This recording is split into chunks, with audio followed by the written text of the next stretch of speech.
Fala aí pessoal, eu sou o Lucas e nesse vídeo aqui eu vou tentar explicar um pouquinho para vocês sobre um projeto que está tramitando aí, né, no Congresso Nacional, que ele fala sobre a autonomia do Banco Central, beleza? Nesses últimos dias isso tem muito sido debatido, né, porque foi posto em votação sobre regime de urgência, né, esse projeto de autonomia do Banco Central. E o que ele diz? Bom, antes de mais nada, tem circulado muita informação e muita desinformação na internet nesses últimos dias. Então, o que eu sugiro que você faça antes mesmo até de assistir esse meu vídeo?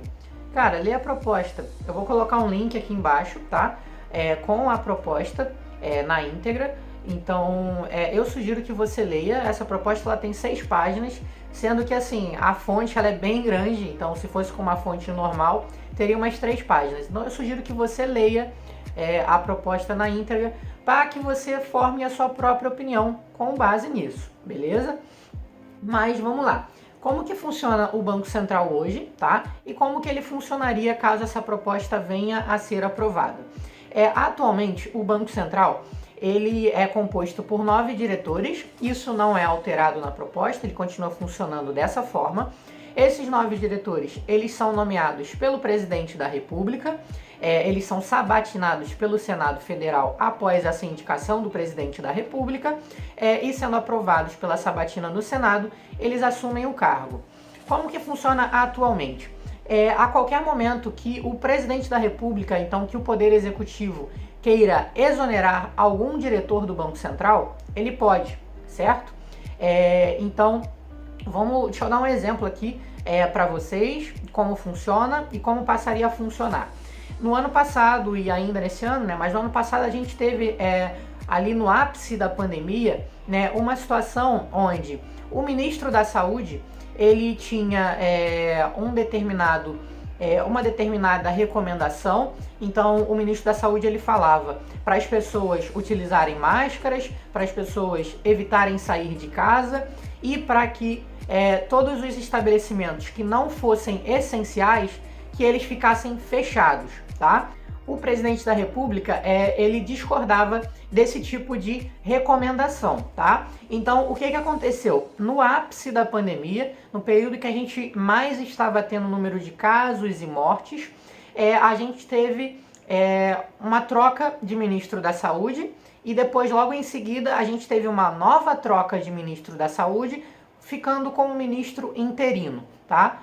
Basicamente porque o presidente da República ele não concordava com as recomendações do ministro da Saúde. Não estou entrando no mérito aqui de se essa atitude, né, se a recomendação era correta ou não, mas isso foi o que de fato aconteceu, tá? Da forma que o nosso Banco Central ele funciona hoje em dia, ele funciona parecido com o que aconteceu nesse caso do Ministério da Saúde. Então, se algum diretor do Banco Central quiser tomar uma determinada política monetária, tá?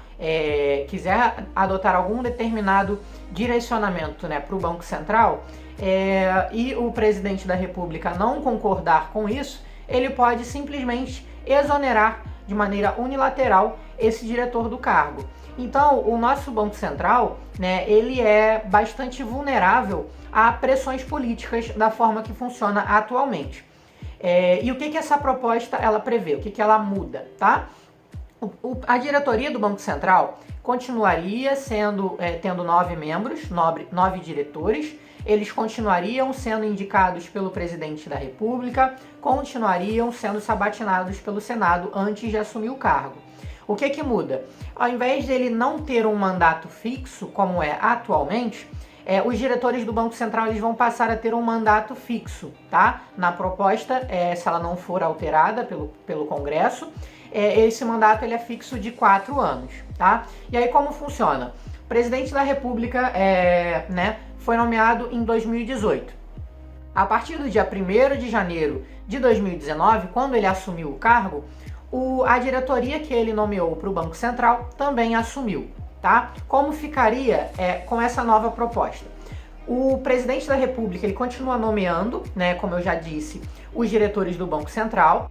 Eles vão ter um mandato não coincidente. Então, o presidente da República assumiu no dia 1º de janeiro de 2019, Sobre os primeiros 2 anos desse presidente da República, ele ainda vai estar com a diretoria do Banco Central, que foi nomeada pelo governo anterior, porque esse mandato ele não vai ser coincidente com o presidente da República, tá? Quando o presidente da República completar, estiver para completar 2 anos de mandato, ou seja, quando ele estiver chegando na metade do seu mandato, ele vai indicar a diretoria do Banco Central, nova diretoria, que vai ter um mandato de 4 anos. Então eles vão continuar até o final do mandato desse presidente da República, e o próximo presidente da República, sendo o mesmo ou não, então sendo reeleito ou não, nos primeiros 2 anos ele ainda vai ter como diretores do Banco Central os que foram indicados pelo presidente anterior, tá? Então a gente vai ter um mandato não coincidente. O presidente da República ele vai indicar os diretores no meio do seu mandato, e esses diretores eles vão continuar sendo diretores até o meio do mandato do próximo presidente da República, que aí sim vai indicar uma nova diretoria que vai ficar por mais 4 anos e assim sucessivamente, tá? O que acontece? Esse fato que eu disse para vocês, que a qualquer momento o presidente da República ele pode exonerar os diretores do Banco Central, com a nova proposta de autonomia, isso deixa de funcionar dessa forma, tá? Então, o diretor do Banco Central, ele vai continuar no cargo até o final desses 4 anos, tá? Então, isso reduz a pressão política sobre as decisões de política monetária exercidas pelo Banco Central, tá? Existem quatro formas, quatro formas que são previstas para a substituição dos diretores do Banco Central, tá? São elas: a pedido do próprio diretor, então se o próprio diretor quiser deixar o cargo, ele pode. Em caso de doença que o incapacite para o cargo, então se ele tiver algum tipo de doença, algum problema sério de saúde que leve ele a precisar deixar o cargo, isso também está previsto no projeto. Se ele sofrer algum tipo de condenação em decisão transitada em julgado ou proferida por órgão colegiado por improbidade administrativa ou em crime cuja pena leve à proibição de acesso a cargos públicos. Então, se ele for condenado por algum tipo de crime que impeça ele de exercer qualquer tipo de função pública, ele automaticamente também passa a deixar de ser um diretor do Banco Central. Ou em caso de comprovado e recorrente desempenho insuficiente para o alcance dos objetivos do Banco Central do Brasil. Nessa hipótese, o Conselho Monetário Nacional deve submeter ao presidente da República a proposta de exoneração, que estará condicionada à prévia aprovação por maioria absoluta do Senado. Então, se por algum motivo o Conselho Monetário Nacional achar que um diretor do Banco Central ele está tendo um desempenho que não condiz com o desempenho que é esperado pelo Banco Central do Brasil, eles vão mandar esse pedido de exoneração para o presidente da República, e o presidente da República, desejando exonerar esse diretor, isso vai precisar ir para o Senado, e o Senado vai precisar aprovar isso para que esse diretor seja exonerado. Então, basicamente, resumindo a ópera, esse projeto ele visa reduzir a interferência política sobre o Banco Central. Por quê? Como eu disse, hoje em dia, a qualquer momento que o Poder Executivo queira exonerar algum diretor do Banco Central, ele não precisa de aprovação de ninguém. Isso ocorre de maneira unilateral. Com essa proposta, ele só pode ser substituído sobre essas condições das quais eu falei. Ou seja, se o Conselho Monetário Nacional achar que o desempenho de um diretor do Banco Central é insuficiente, isso vai para o presidente da República, o presidente da República aceita esse pedido de exoneração, mas isso ainda precisa ser aprovado pelo Senado. Então, diminui bastante a interferência do Poder Executivo, do presidente da República, sobre a diretoria do Banco Central. Então, pessoal, por que essa medida é importante? No começo desse vídeo, eu dei o exemplo para vocês do Ministério da Saúde no ano passado, no período no ápice da pandemia. O período da pandemia, infelizmente, a gente ainda está nele. O que acontece? Vamos supor que a gente tivesse um projeto de autonomia para o Ministério da Saúde. Não tem nada a ver, não é isso que está em pauta, é só para simplificar essa explicação, tá? E aí que o presidente da República, ele quisesse exonerar o ministro da Saúde, como ocorreu no ano passado. Se esse projeto de autonomia do Banco Central ele se aplicasse ao Ministério da Saúde, como eu disse, não é o caso, tá? Esse pedido ele precisaria ir para o Senado Federal e também ser aprovado pelo Senado Federal, tá? Então, se a gente for parar para pensar com o que ocorreu no ano passado, provavelmente a gente teria tido no período do ápice da pandemia um pouco mais de estabilidade com relação às medidas que foram tomadas no combate à pandemia, tá? Então, por que isso é importante quando a gente está falando de Banco Central, tá? Daqui a pouco a gente já vai estar chegando aí nas eleições de 2022, tá? E vamos supor que a diretoria do Banco Central ela tenha uma ideia, uma decisão para a política monetária técnica, da qual o presidente da República ele não concorde, tá? O que o presidente da República ele pode fazer? Isso não só em período de eleição, mas a qualquer momento, tá? Olha, vocês não vão tomar essa decisão aí, você aí que é diretor do Banco Central, você não vai tomar essa decisão aí, senão eu vou te exonerar do cargo, vou botar um outro cara que vai fazer o que eu quero. Então tem essa pressão política sobre a diretoria do Banco Central. Esse projeto de autonomia, como ele tem um mandato fixo, se a diretoria do Banco Central, um diretor do Banco Central, em um período dentro desse mandato, ele quer tomar uma determinada decisão, o presidente da República não concordando com ela, ele não vai poder, de maneira unilateral, simplesmente exonerar o diretor. Ele vai ter que mandar essa proposta para o Senado, que pode aprovar ou não, tá? Então, quando a gente tem um período de eleição, sempre tem uma pressão muito grande sobre empresas estatais, sobre a própria diretoria do Banco Central. Por quê?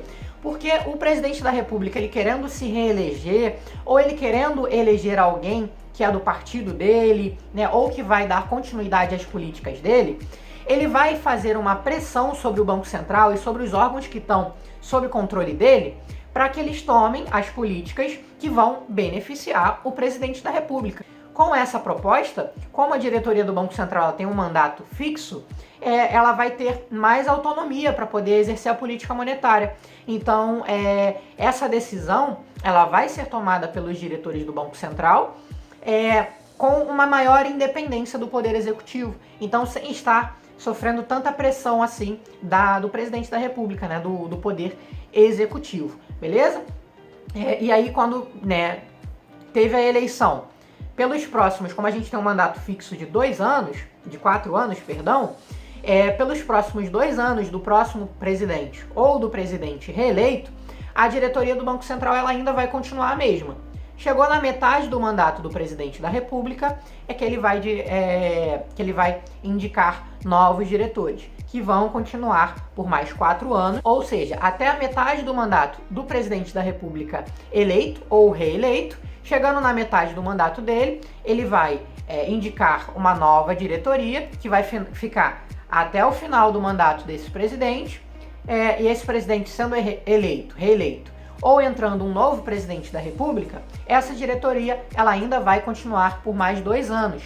Então, isso dá também uma maior estabilidade para a nossa política monetária, porque você trocou de presidente, você não vai trocar completamente a diretoria do Banco Central no dia 1º de janeiro, no dia que o novo presidente assume o cargo. A diretoria do Banco Central ela ainda vai continuar até a metade do mandato desse presidente, que aí sim ele vai indicar uma nova diretoria. Então você dá uma estabilidade, uma previsibilidade maior para a nossa política monetária. Certo, pessoal? Eu espero que tenha ficado claro para vocês essa explicação. Se você ficou com alguma dúvida, alguma coisa não ficou clara, deixa um comentário aqui embaixo, ou até mesmo se você não concorda com algo que eu disse aqui, tá? É óbvio que eu falei sobre o que se trata aqui, né, esse projeto de lei, esse projeto de autonomia do Banco Central, mas eu tenho uma opinião sobre isso. Você não é obrigado a concordar com a minha opinião, tá? Por isso que, como eu disse no começo do vídeo, eu recomendo que você leia a proposta para que você forme a sua própria opinião, mas você não concordando com a minha, é direito total seu discordar, tá? Você pode deixar o motivo da sua discordância aqui nos comentários também, se for o caso, ou também gravar um vídeo explicando sobre a sua ótica a autonomia do Banco Central, beleza? Mas se esse vídeo foi útil para você, deixa um like aqui embaixo. Se você gosta desse tipo de conteúdo, se inscreve no canal, eu vou tentar lançar mais alguns vídeos, né, com mais frequência aqui esse ano, falando sobre alguns assuntos, né, de certificação para o mercado financeiro, sobre decisões aí de política monetária, política econômica e tudo mais. E se você, né, conhece alguém que não está por dentro disso, da autonomia do Banco Central, ou que está um pouquinho perdido, manda esse vídeo para o seu amigo também, beleza? Valeu, vejo vocês no próximo vídeo.